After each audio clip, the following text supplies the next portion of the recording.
Okay, it's been quite a few days, and it's been a long journey on my side trying to figure out why I couldn't get sound out of this TI 994A. I finally resolved the problems, and I'm thinking what I'm going to do is I'm going to wind up just creating another video on what I did there.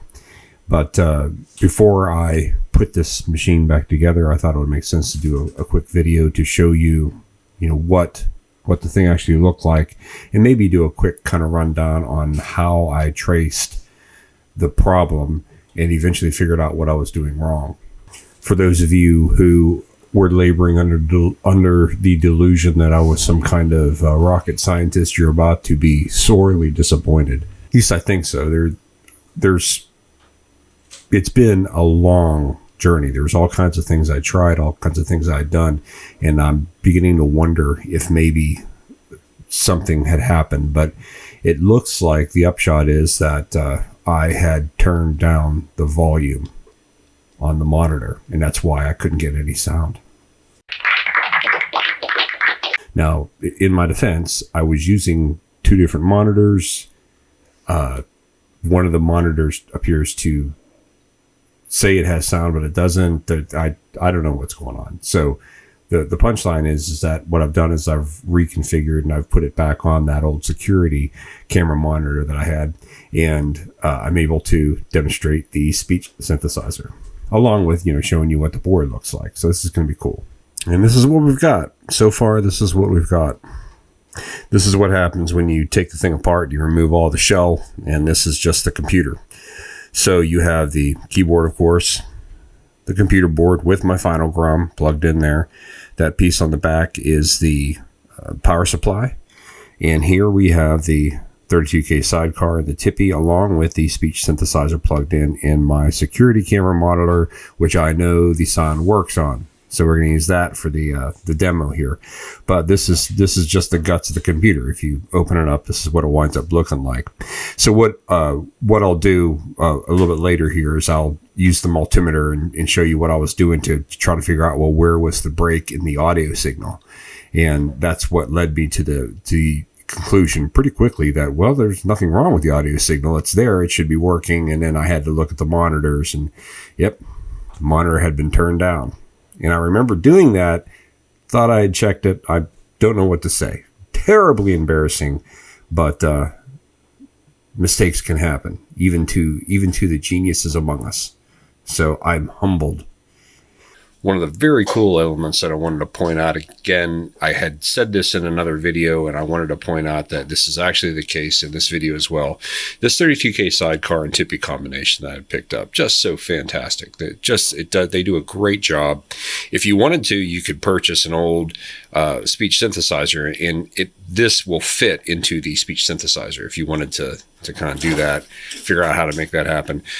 But I decided to leave my speech synthesizer just the way it was, thank you, and plug that directly into this. Now, in the TI world, what you would have had to do when you put these sidecars on here, you had to supply power to most of them directly, and there's good reason for that, because you could put, if you remember some of those pictures, you can have a lot of sidecars out there, so the board can't necessarily, I wouldn't think, supply power to all those.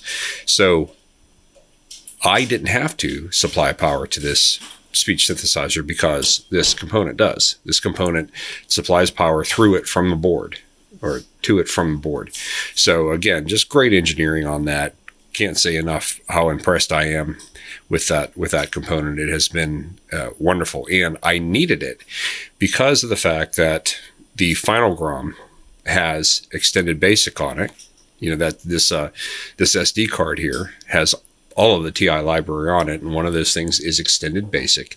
Extended basic's what's required to make the speech synthesizer come to life, at least in the code sense. And I just wanted to show you what those simple commands are. But you needed extended basic. I didn't have a cartridge. That's why I had to go get the Finalgram. I had to get the 32K sidecar and the Tippy for the internet connectivity. So as you've watched these videos, it's been kind of a long journey. But each of these components served a purpose. So in this case, we're just going to demo what that speech synthesizer sounds like. Prepare to be amazed. Okay, from the title screen, push any key to begin, push 2 for Finalgram, A for dev. In the dev folder, you see all these dev tools. Let's go to Extended Basic Plus. Why not? That's I. And it's ready for command. The command is call say. And you call say and you put in double quotes one of the, 400, I think it was 400 different words that were in the pre-programmed into the speech synthesizer vocabulary.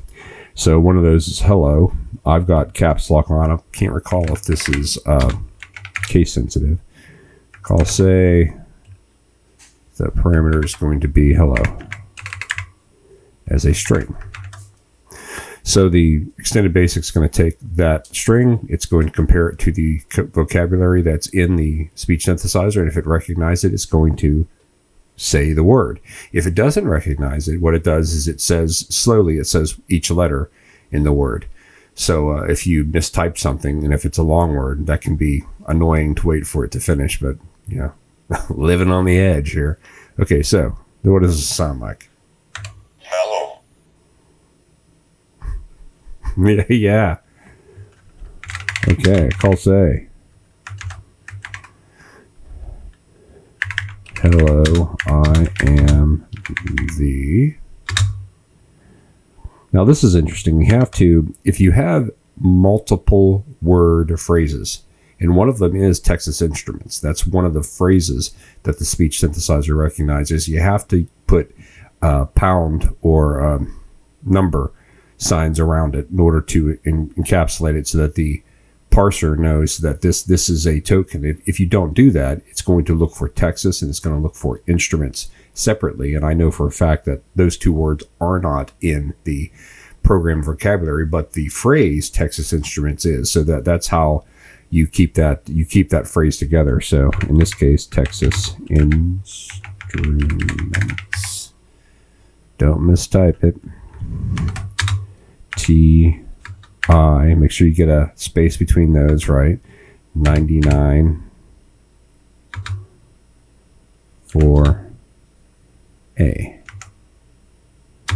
Home computer. I believe both of those are in there as well. So let's see if I type this right. I'm going to turn up the volume just to make sure that we got it here. Drum roll, please. Hello, I am the Texas Instruments T-I.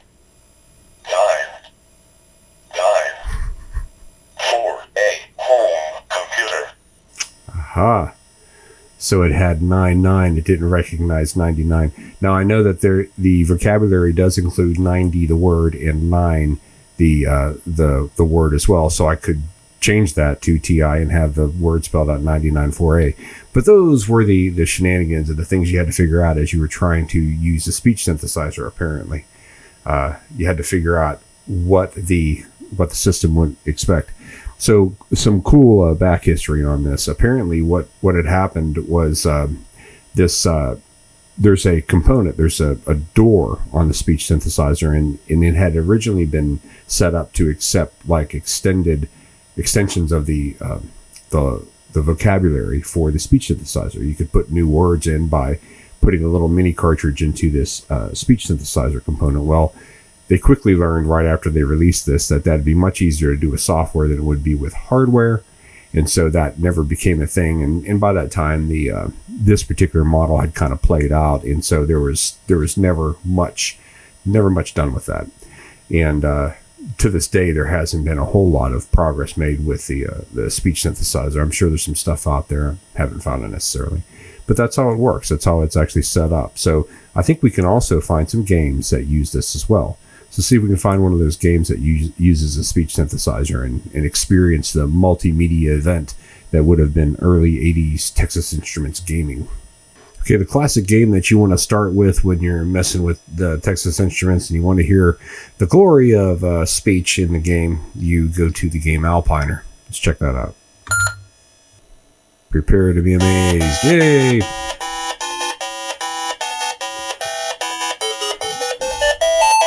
Throw up the horns for Alpiner. Okay, that's enough of that. 1 or 2 players, and my name is Yatsifker, of course. Okay, let's see what this sounds like. Texas Press any key to go on. Ooh.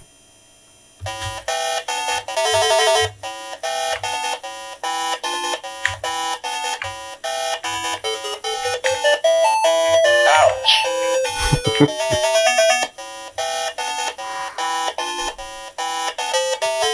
Watch out. Indeed. Ouch.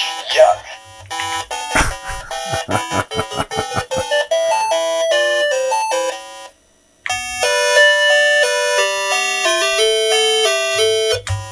Here we go again. Okay. Ouch. Ouch. Got Watch out. hit by a skunk, and that's ouch. Beware. Falling objects. Okay. Beware. Falling objects.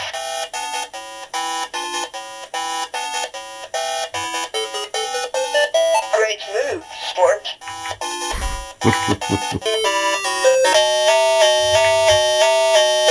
Beware. Falling objects.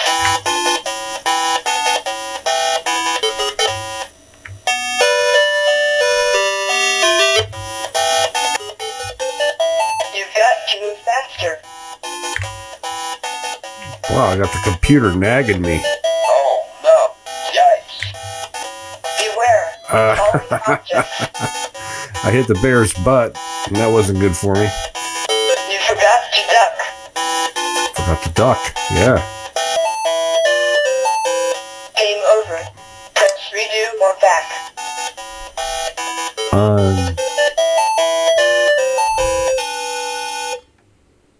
Unfair. Now, one of the things you notice there is that the game called out my name as Yutz, and it understood that.